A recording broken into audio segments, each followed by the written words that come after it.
যুবক বলে, না না সমস্যা না, হালান সাহালান, ওর সামনে আসেন আসেন, আপনি আগুন পোহাইলে আমার সমস্যা কি? সুবহানাল্লাহ পড়েন।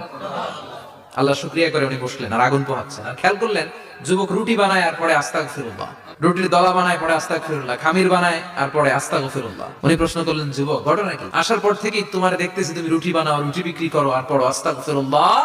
যুবক বলে, আস্তাগফিরুল্লাহ আমার সবচেয়ে বেশি পছন্দের আমল, আর সবসময় পড়তে থাকি আস্তাগফিরুল্লাহ, আর এর বদৌলতে আল্লাহ আমারে মুস্তাজাবুদ দাওয়া বানিয়ে দিয়েছে।